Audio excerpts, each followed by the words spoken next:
Hello बच्चों, welcome. पिछले video में हमने आपको अस्थाई भाव के बारे में बताया था और अस्थाई भाव के अंगों के बारे में बता दिया था कि विभाव, अनुभाव और संचारी भाव, इन तीनों के द्वारा हमें अस्थाई भाव प्राप्त होते हैं। अर्थात अस्थाई भाव में लास्ट में हमने ध्यान दिया होगा, हमने उस वीडियो में समझाया था कि विभाव, अनुभाव और संचारी भाव ये तीनों समाहित होते हैं किसमें? अस्थाई भाव में। तो कल हमने आपको अस्थाई भाव पूर्ण रूप से क्लियर कर दिया था। अब हम आगे चलते हैं किसमें? विभाव में। तो आज हम आपको बताएंगे विभाव। तो विभाव क्या है, ध्यान दीजिएगा। विभाव क्या है, विभाव का अर्थ क्या है? तो सबसे पहले हम विभाव का अर्थ समझ लेते हैं।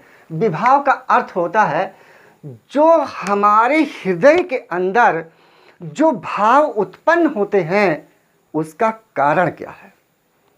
हमारे हृदय के अंदर जो भाव उत्पन्न होते हैं उसका कारण क्या है। तो देखिए, हमारे हृदय में जो भाव उत्पन्न होंगे उसके दो ही कारण हो सकते हैं। इस दुनिया के अंदर दो ही चीज हैं। क्या? एक तो जीव है और दूसरा पदार्थ है।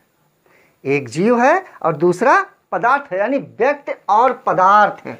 ध्यान रखिएगा, व्यक्ति और पदार्थ।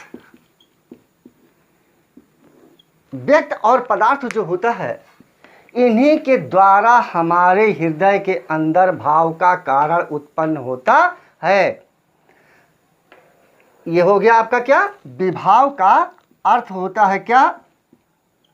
भाव का जो कारण होता है, हमारे अंदर जो भाव उत्पन्न होते हैं, भाव का जो कारण होता है। ध्यान देते जाइएगा, हर एक एक शब्द पे ध्यान दीजिएगा, क्योंकि जो आप कंपटीशन या कभी रीड करेंगे तो ये क्वेश्चन ऐसे तरीके से बना करके पूछे जाते हैं, वहां पे आपके लिए कोई कंफ्यूजन ना रह जाए।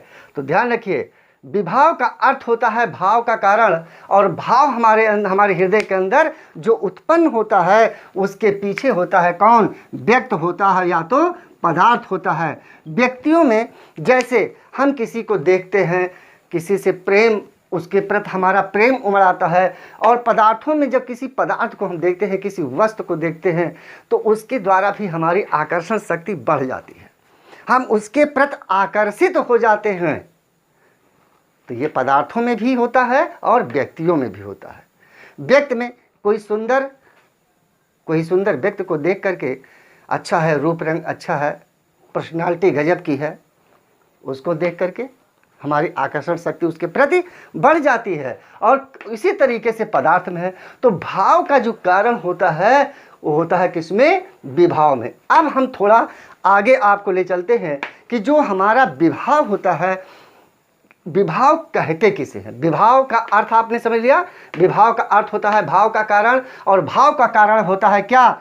हमारे हृदय के अंदर व्यक्ति और पदार्थ के द्वारा जो हमारे अंदर भाव उत्पन्न होता है उसी को हम विभाव कहते हैं। तो विभाव का ठीक से अर्थ हम समझ लेते हैं क्या? कि जो कारण दूसरे व्यक्ति के हृदय में अस्थाई भाव जागृत करते हैं, जो कारण दूसरे व्यक्ति के लिए हम लिख देते हैं, जो कारण दूसरे व्यक्ति में, जो कारण दूसरे व्यक्ति में अस्थाई भाव को जागृत या उद्दीप्त करते हैं, जो कारण दूसरे व्यक्ति में अस्थाई भाव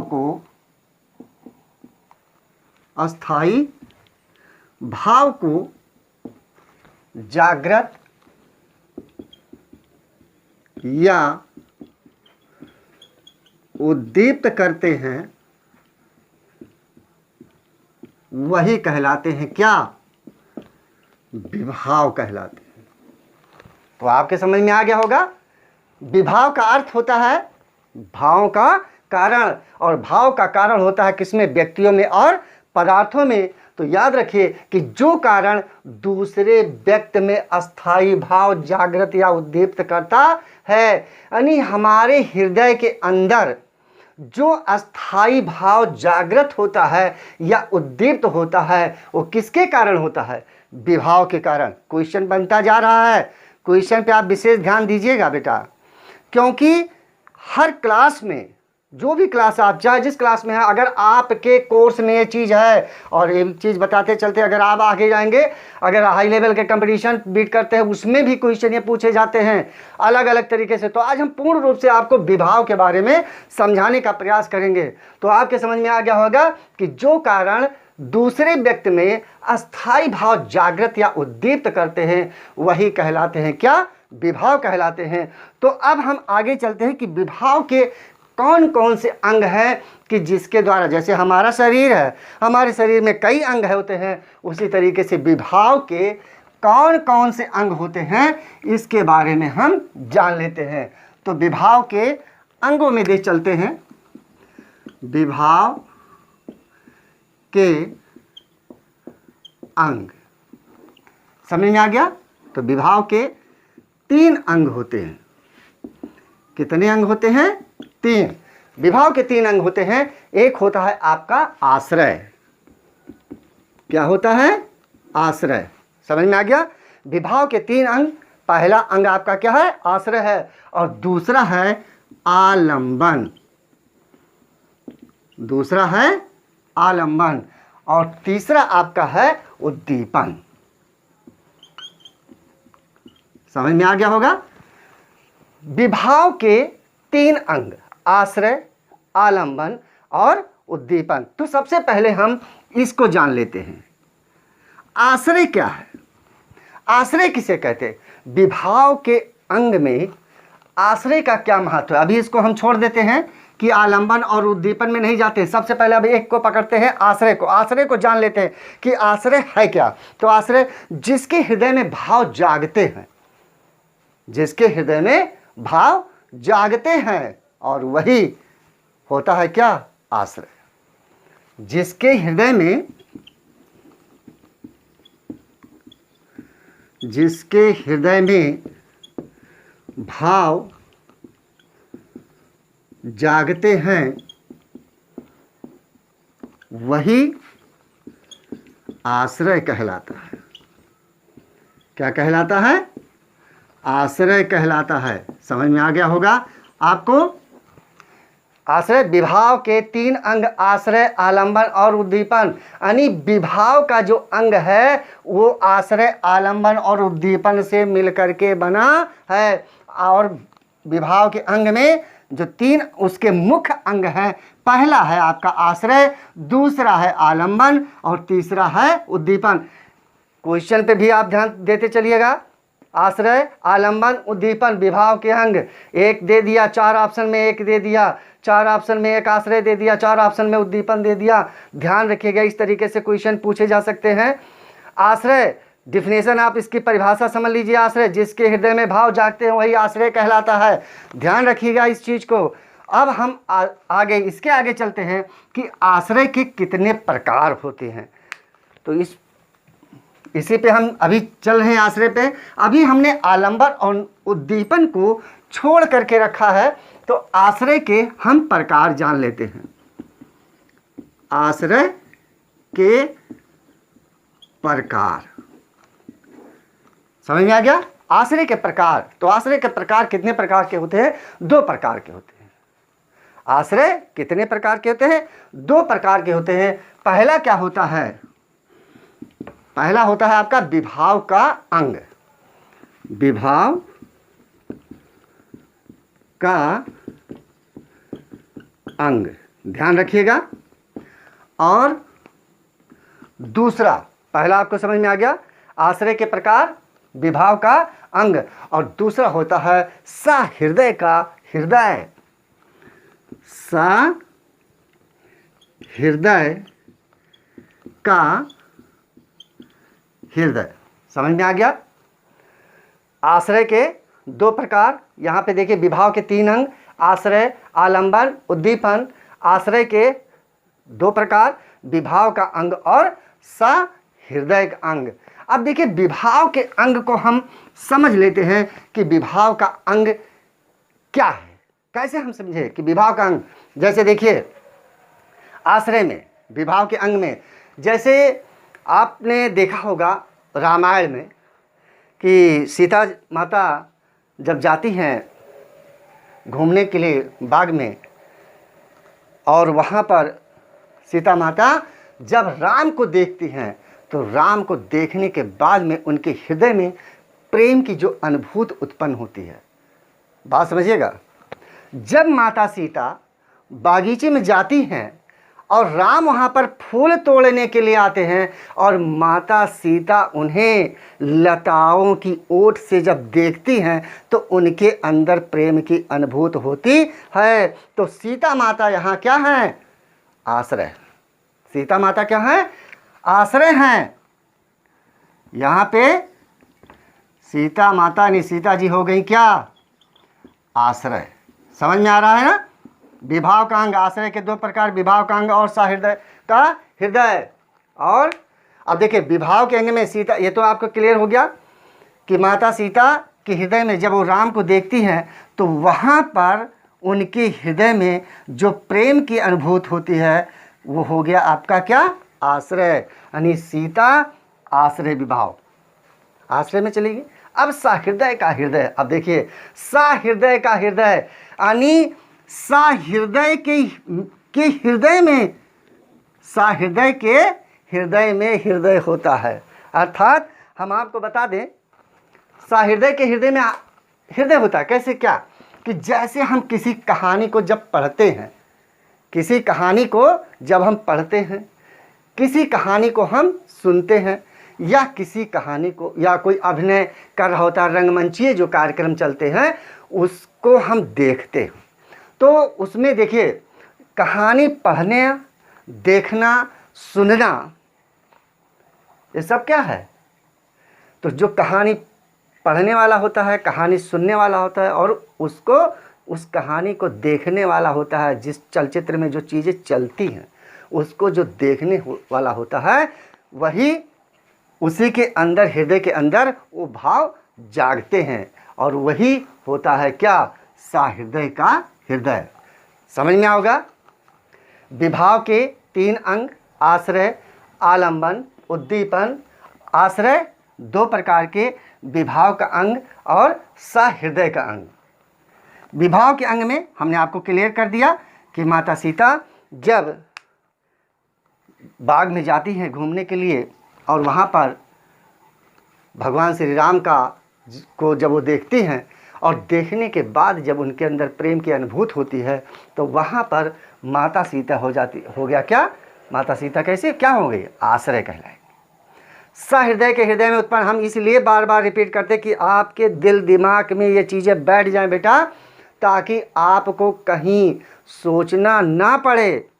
एक एक पॉइंट किस तरीके से क्वेश्चन, कैसे क्वेश्चन पूछे जाएंगे इसका कोई पता नहीं होता है। क्योंकि जब आप कंपटीशन, हाई लेवल कंपटीशन में ऐसे क्वेश्चन बनाते थे कि बच्चे इतना कंफ्यूज हो जाते हैं कि कहाँ से क्वेश्चन आ गया, कैसा क्वेश्चन पूछ लिया, और कितना तुम ऑब्जेक्टिव, कितना एमसीक्यू याद करोगे। तो इस तरीके से कहानी को पढ़ने, सुनने और देखने वाला क्या है? आश्रय होता है। कहानी को पढ़ने, देखने और सुनने वाला क्या होता है? वो आश्रय कहलाता है। समझ में आएगा?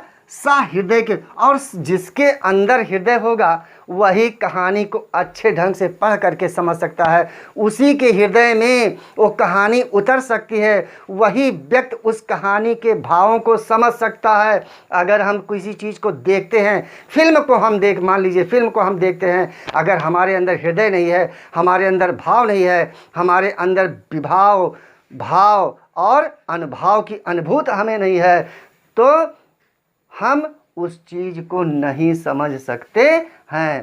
तो कहानी को चाहे पढ़ने वाला हो, देखने वाला हो या सुनने वाला हो, वो भी क्या होता है?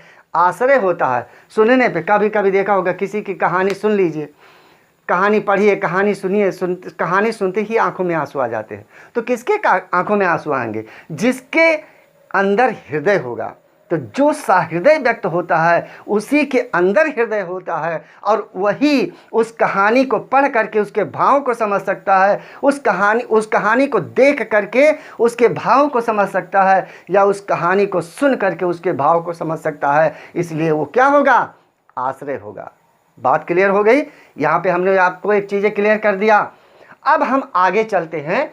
ये आपका हो गया विभाव के अंग, और हमने आश्रय को यहाँ पे समझा दिया। अब आलंबन और उद्दीपन को हम आपको विभाव के भेद में लेके चलते हैं, क्योंकि विभाव के दो भेद होते हैं। विभाव के दो भेद होते हैं, और इसी में हम आपको जो आलंबन और उद्दीपन है इसको हम इसी में समझा देते हैं। देखिए, विभाव के दो भेद, विभाव के दो भेद होते हैं। कौन कौन से होते हैं विभाव के दो भेद? पहला होता है आलंबन विभाव, पहला होता है आलंबन विभाव, समझ में आ रहा है?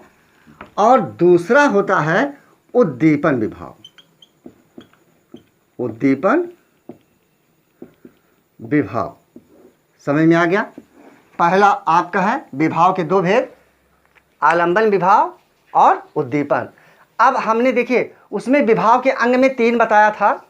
तो विभाव के अंग में हमने जो 3 बताया था कि विभाव के 3 अंग थे, कौन कौन से? आश्रय था, आलंबन था और उद्दीपन था। आश्रय को हमने आपको क्लियर कर दिया। अब यहाँ पे आता है विभाव के दो भेद, आलंबन और उद्दीपन। अब यहाँ आलंबन को और उद्दीपन को भी हम क्लियर करने जा रहे हैं, अच्छे ढंग से समझिएगा। तो सबसे पहले हम ले लेते हैं किसको? आलंबन विभाव को। आलंबन विभाग में होता क्या है कि जिस व्यक्ति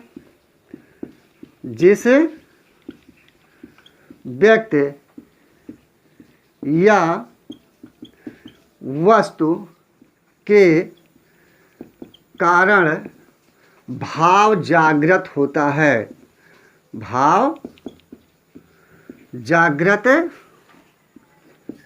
होता है, उस व्यक्ति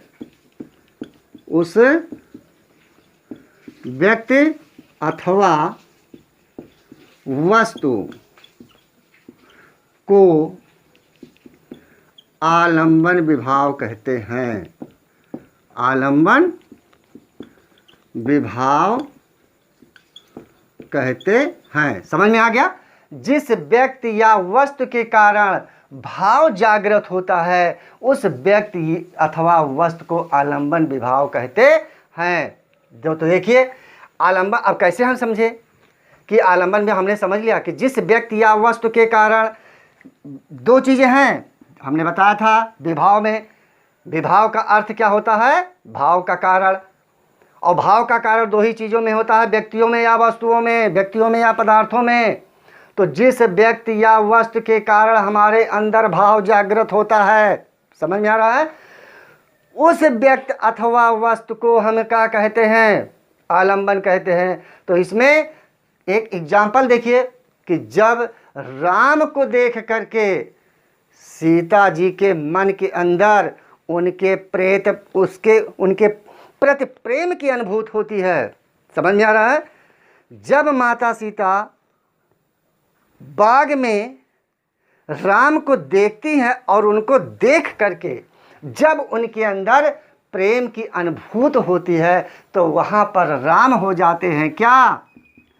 राम हो जाएंगे क्या? आलंबन हो जाएंगे।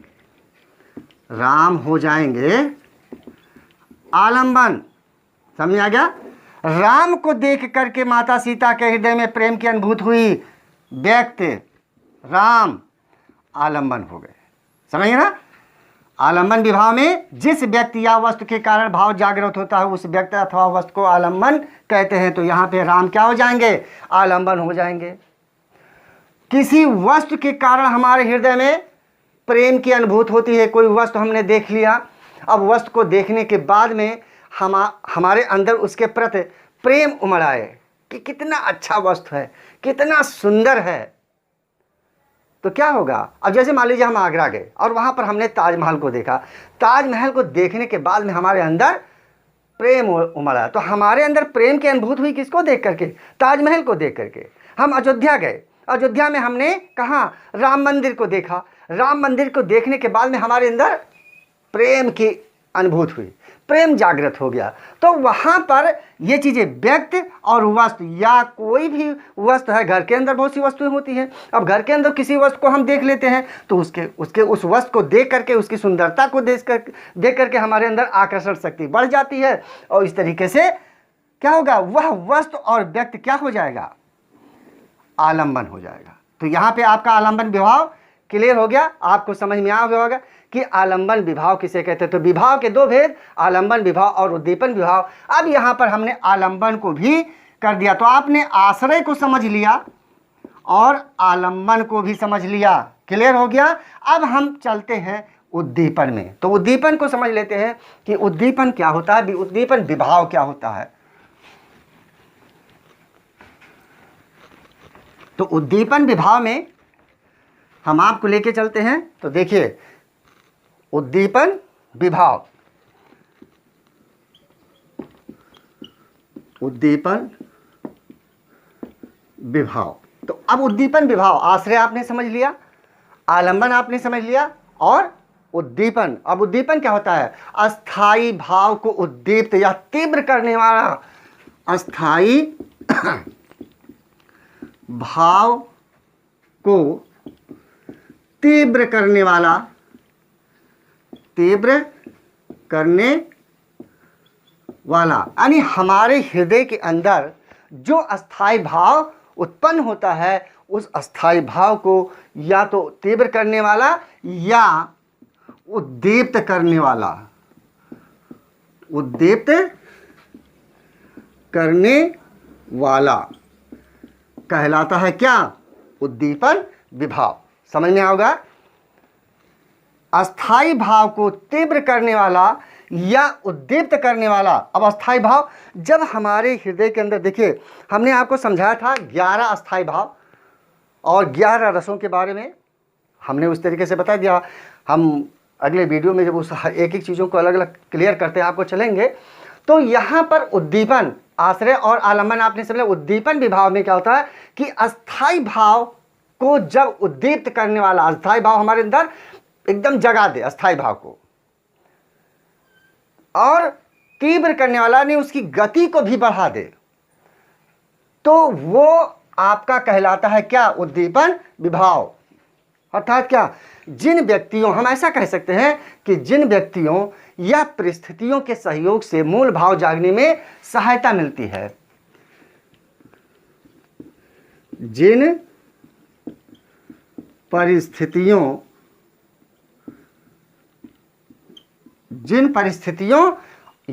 के सहयोग से, जिन परिस्थितियों के सहयोग, जिन परिस्थितियों के सहयोग से मूल भाव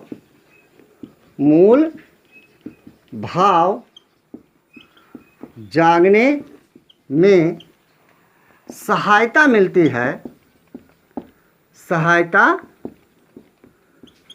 मिलती है, वो कहलाता है क्या, उद्दीपन कहलाता है। दो चीज़ें हैं उद्दीपन का, चाहे आप इसको कह लीजिए अस्थाई भाव को तीव्र करने वाला या उद्दीप्त करने वाला कहलाता है उद्दीपन विभाव, या जिन परिस्थितियों के सहयोग से मूल भाव हमारे अंदर जागते हैं, मूल भाव जागने, जो मूल भाव को जगाने में सहायता करते हैं, उसको हम कहते हैं क्या, उद्दीपन विभाव। तो आपको क्लियर हो गया। अब हमने आपको यहाँ पर उसके विभाव के अंग को हमने आपको समझा दिया, विभाव के भेद को हमने समझा दिया। विभाव के 3 अंग, आश्रय, आलंबन और उद्दीपन। विभाव के 2 भेद, आलंबन और उद्दीपन विभाव, इसको भी हमने क्लियर कर दिया। अब आता है कि विभाव का महत्व क्या है, रस निष्पत्ति में विभाव का क्या महत्व होता है। जितना हमने समझा है बेटा, आप अच्छे तरीके से इनको क्लियर कर लीजिएगा। एक एक हमारे डिफिनेशन में, एक एक चीज़ों में, एक एक क्वेश्चन, एक एक वाक्य में, एक एक शब्द में एक एक क्वेश्चन छुपे हुए हैं। याद रखिएगा, किस तरीके से क्वेश्चन पूछ ले, अगर आपके समझ में आ गया है तो निश्चित है कि आपको सफलता मिलेगी। आप कहीं किसी भी क्वेश्चन में, एमसीक्यू में, ऑब्जेक्टिव क्वेश्चन में अगर कुछ पूछे जाते हैं, चाहे जिस तरीके से घुमा करके पूछ लेगा, अगर आपने अच्छी तरीके से इसे समझ लिया है तो आपको कहीं भटकना नहीं पड़ेगा, कहीं सोचना नहीं पड़ेगा। तो याद रखिए, अब आता है आपका लास्ट पॉइंट, रस निष्पत्ति में विभाव का महत्व क्या होता है। इसको भी देख लेते हैं कि रस निष्पत्ति में विभाव का महत्व। तो रस निष्पत्ति में विभाव का क्या महत्व होता है, इसको हम समझ लेते हैं। तो देखिए, हमारे मन में हम लिख देते हैं ताकि आपके समझ में आ जाए। अगर आप इसके नोट्स भी बनाना चाहेंगे तो लिख करके इसके नोट्स बना सकते हैं। हमारे मन में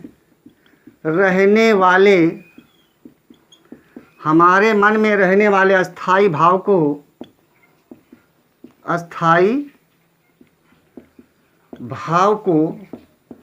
जागृत करने, अस्थाई भाव को जागृत करने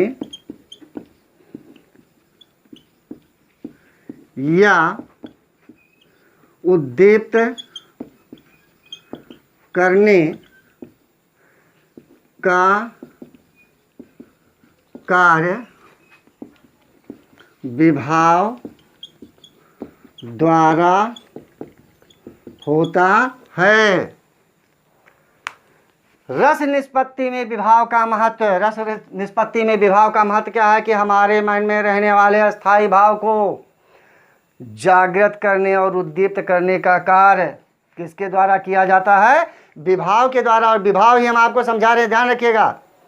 विभाव, रस निष्पत्ति में विभाव का क्या महत्व है कि हमारे मन में रहने वाले जो अस्थाई भाव होते हैं, हमारे हृदय के अंदर जो अस्थाई भाव होते हैं, उसको जागृत करने का या उसे उद्दीप्त करने का कार्य, जागृत और उद्दीप्त हम आपको समझा चुके हैं। तो जागृत करने या उद्दीप्त करने का कार्य करता है कौन, विभाव। इसलिए रस निष्पत्ति में, और रस निष्पत्ति में हमने पहले भी बता दिया है क्या, विभाव, अनुभाव और संचारी भाव, ये तीनों मिलाकर के अस्थाई भाव बनते हैं। तो अस्थाई भाव को जागृत करने, क्वेश्चन समझिएगा आप, अस्थाई भाव में विभाव, अनुभाव, संचारी भाव, विभानुभाव रस निष्पत्ति, विभाव, अनुभाव, व्यभिचार, ये रस निष्पत्ति हमने समझाया था आचार्य भरत मुनि का।